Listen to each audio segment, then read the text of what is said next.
این خطی که از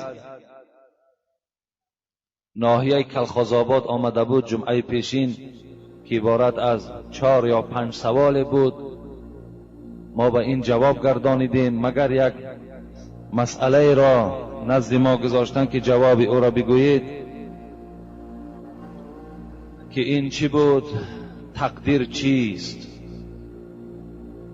اگر تقدیر امر ازلی است پس دوزخ و بهشت برای چیست؟ و اگر اختیار در کار است پس تقدیر چی معنا دارد؟ لطفاً از کتاب معتبر و احادیث های صحیح جواب دهید. راستی بار این مسئله هست که من بر این جواب گفتن نمیتونم و شما را قانع کرده هم نمیتونم. باب تقدیر این باب هست، این سؤال هست که از دوره های پیغمبر خدا این سؤال بود و در این جواب این تمام مفسرها و محدثا عاجز هستند، جواب گفتن نمیتونند. جوابی که شما را قانع کنند این جواب وجود ندارد. اگر شما این دادر عزیز در آیه اولی سوره تغابن نظر کند، از اونجا ممکن بعض چیزها را برداشته گیرد که خداوند در قرآن میگوید در سوره تغابن هو الذی خلقکم فمنکم کافر و منکم مؤمنون. بین خداوند میگوید من بعضی از شما را کافر خلق میکنم، بعضی از شما را مؤمن خلق میکنم. در این آیت چی بحث های زیاد وجود دارد در تفسیرها. خوب میشد که همین جوان خودش به همین آیه کریمه در اول سوره تغابن نظر کند و شرحی امین خواند، باب تقدیر صحبت میکند. زیرا پیش پیغمبر خدا آمدند و در باب تقدیر بحث و مناظره کردند.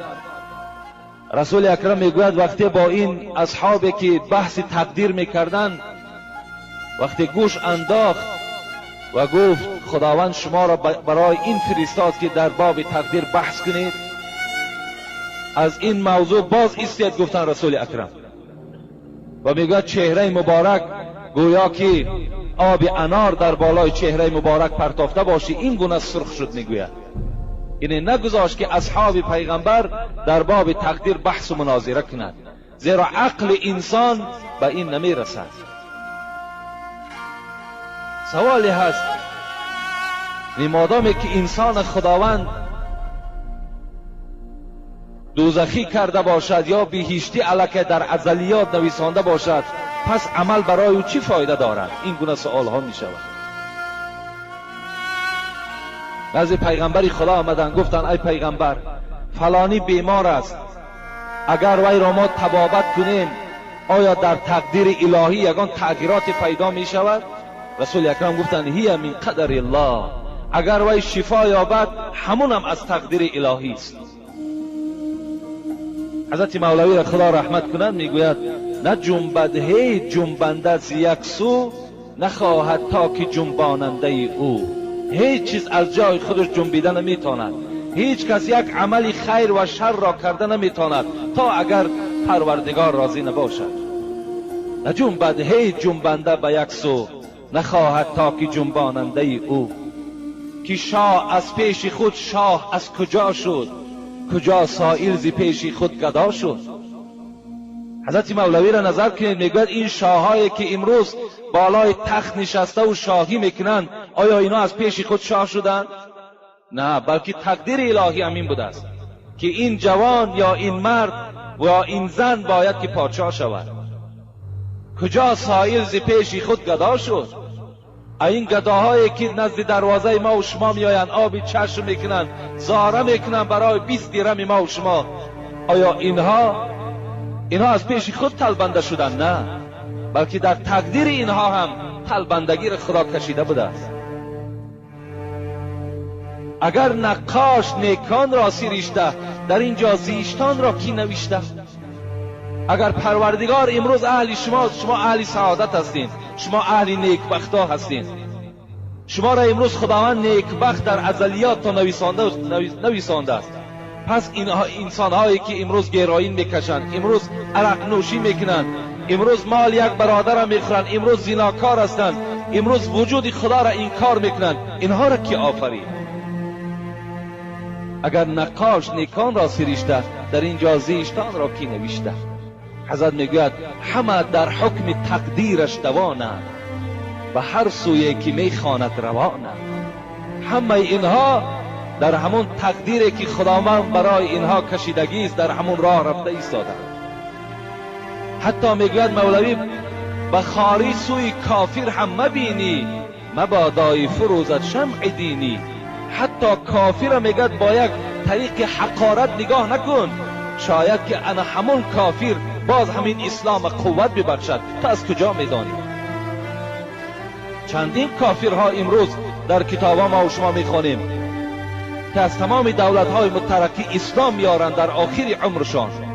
معلوم شد که اینها در ازلیات اینها خداوند یک دوره را به کفر کشیده بود و این دورش باز آخر عمر اینها را باز به اسلام مبدل گردانیده است. این در ازلیاتش بوده است.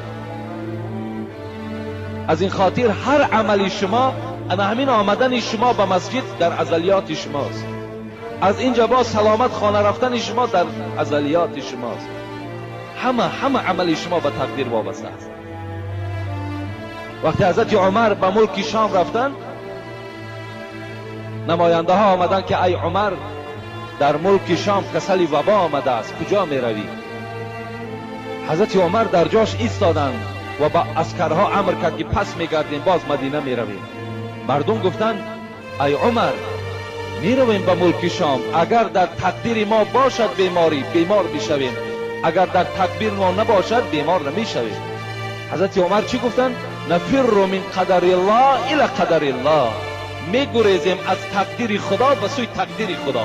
انا همین گریختن من، ندر آمدن من به ملک شام، اینشان تقدیر الهی است. از این خاطر در باب تقدیر بحث های خیلی زیاد است.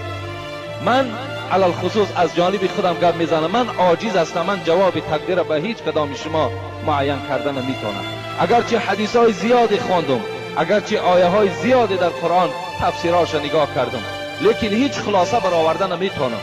در هر یک سوالی او باز یک سوال دیگه پیدا میشه. از این خاطر از همه شما جوانای عزیز، علل خصوص این برادر کلخاز آبادی، خواهش من این است که در باب تقدیر بحث مناظره نکن، فقط به سوی پروردگار دراز شو، از خدا بترس، انشاءالله تو نیکبخت میشوی. داملای عزیز، من صنف 10 میخوانم، روزهای جمعه میخواهم و دوست میدارم که در صحبت شما اشتراک کنم، لکن در درس مکتب هستم. اگر معلم را فریب دهم یا یگان بهانه کنم و مرا جواب دهد، من گناهگار میشوم یا نه؟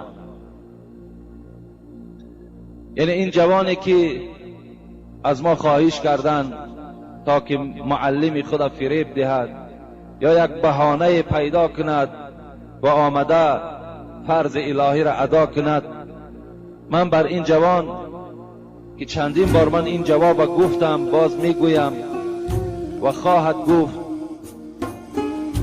این است که وقتی که تو الله که معلم خود فریب میدهی یا یک بهانه میکنی، تو در 2 گناه مبتلا میشوی. در 2 گناه، یکی فریب دادن، دروغ گفتن، این خود گناه است. دوم جهل و جاهلی و بیدانشی تو خودش گناه است. از این خاطر از همه شما دادرای عزیز خواهش میکنم که کدام شما اگر مکتبی میآینا میخوانید، اگر در صنف هم که شما باشین، تصور کنین که شما در نماز جمعه هستید. ترا نیت نیک است، لکل امرئ منهم ما نوا گفت از پیغمبر.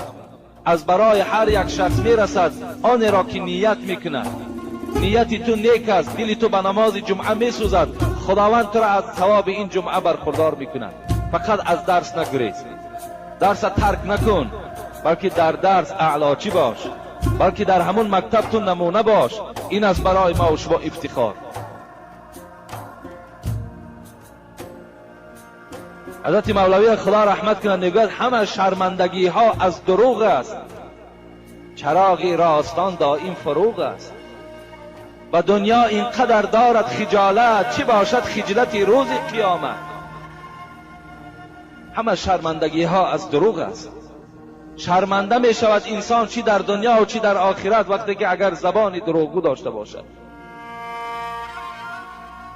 حضرت مولوی میگوید در دنیا اینقدر خجالت دارد که وقتی که بالای دروغ تو را میقپند.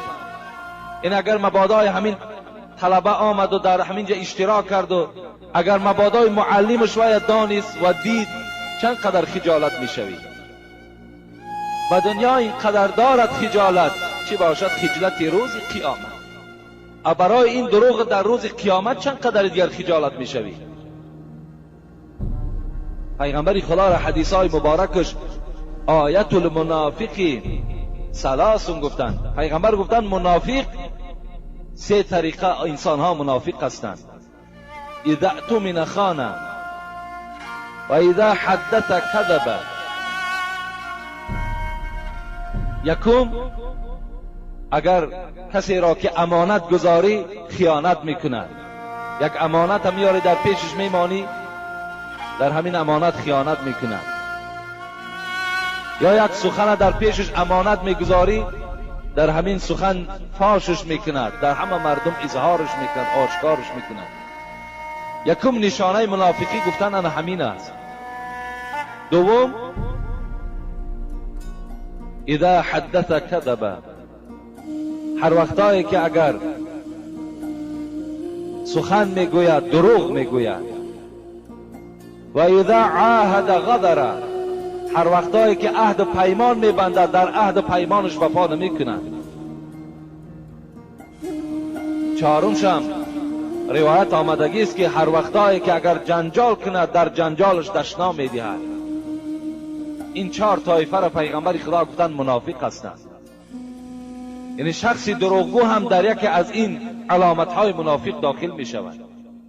از این خاطر دادر عزیز و همه دادرهایی که مکتب خوان هستین کوشش کنین، کوشش زیاد به خرج دهین، مکتب های بهتر رفته مکتب ها دا تحصیل کنین، خوانین، متخصص های خوب شین. آمده امروز آبروی تاجیکستان ما را بلند کنین. شما هم افتخار یعنی تاجیکستان میشین. بغیر تاجیک برای تاجیکستان هیچ ملت دیگر دلش نمیسوزد، فقط برای تاجیکستان تاجیک دلش میسوزد. دیگر این مردمی که میآید برای ما و شما کار میکنن اینها هیچ رحم و انصاف بر این ملک ما ندارند. کدامش آمد یا دختر تا تجاوز میکند یا مال تا خیانت میکند و دیگر میکند میرود.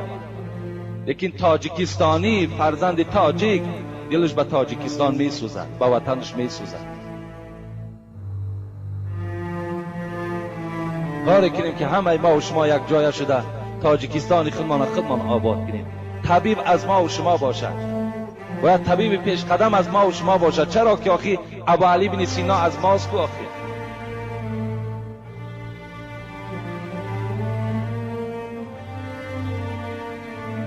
چی خوش گفت دانای شیرین مقال که بدانیش انسان نیابد کمال. خدا رحمت کند شاعر میگه کسی که دانش ندارد وای کمالات ندارد، کسی دانش و فهمیش ندارد وای آینده ندارد، وای برکات ندارد. آدم جاهل همه فریب میدهد، آدم جاهل در هر کار استفاده میبرند. کاری کنید که شما از جمله دانایان شوید.